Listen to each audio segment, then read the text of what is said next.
something is preventing me to take action. And that can be the case. So let's talk a bit about this, because a lot of people are actually prevented to take action because of things which are external to them or internal to them. And one of the most common things that prevent us to take action is actually ourselves. Well, I want to do that, but well, I have other things to do today, right? And today I don't feel it, right? I don't have the energy to do that.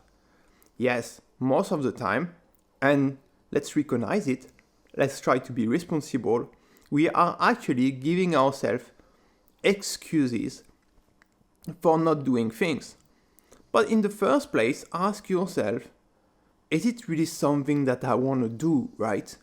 So if you constantly give you excuse for not doing something, at the end of the day, it's very likely something that you do not want to do. So just trash it. Just forget about it. Just accept and process it. Acknowledge that you don't want to do that, and let's not come back on this anymore. It's finished. It's done, right? And let's move on to something else. And that happens for a lot of people. A lot of people want to do, they have their to-do list, there's things that they would like to do, but they don't do them. So there's a core reason why you don't want to do the thing, right?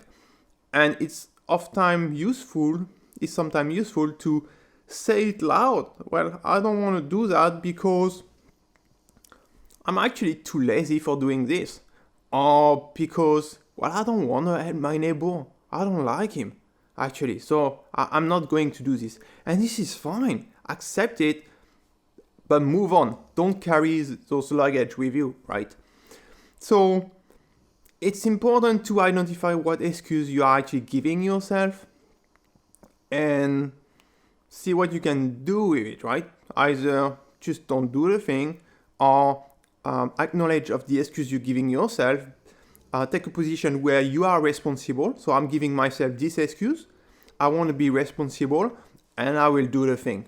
Or no, I just forget about it. I won't do that anyway. And let's move on, right? There can be also things outside of you that prevent you to do something, right? Let's say you want to run the marathon, but you've got external constraints, right? You don't have the medical certificate to run the marathon, for instance, right? So these are things outside of your scope that are preventing you to do something. And you need to find ways and solutions to deal with it. So what I would suggest you is that if you can't find suggestions by yourself, try to talk to other people about it and see what their perspective. They will usually propose you and suggest you a number of ideas that may actually be solution, right? And then remember that when you want to take action to reach an outcome. So the outcome is defined, you are clear about the outcome, and there might be actually several paths, several options to go toward this outcome. So you may be prevented to reach an outcome through a specific set of action, a specific action, but can you actually reach this outcome through other type of action? And usually we are so stuck about what we want to do specifically that we don't look at the big picture. So feel free to either do it in your mind or just take a sheet of paper or write down the outcome that you are after, and it needs to be extremely clear. And then what action I want to do, right? So you want to be, let's say in terms of outcome, you want to be more happy. Well, there's a number of actions that you can do to reach happiness. And if you're presented to take a specific action, for instance, you want to take holidays because you think that it's a way for you to be happy, and you're prevented to be taking holidays because you don't have a credit for holidays in your company, for instance. Well, can you actually do something else, right? Can you start doing gym in the evening? Can you leave work a little bit earlier every day so that you've got more time for yourself? You see, there's always different path, different way.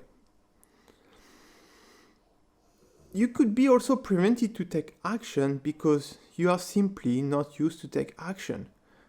So it kind of come back to internal way to prevent yourself to take action. So you're not used to take action, so you don't take action. Well, most of the people are not used to take action, right? It's something we learn along the way, something you learn in life. So it's all about getting started. Try to get started on a number of small actions that you can take, and then get used to it, right? As you get started with small actions, so really small things, small commitments, you start learning, you start getting feedback, and you get better and better at it, right? Let's just the example of well-known painters. They started very basic through a few lines on the canvas and stuff like that, mixing painting and stuff like that. They were not master or expert at what they were doing from day one. They learn, and it's the same case for most people, right? So don't be scared to get started. Don't make it an excuse that you're not used to do that. It's not your area of expertise, so you don't want to do it. You can actually be good at it. There's no problem. Cheers.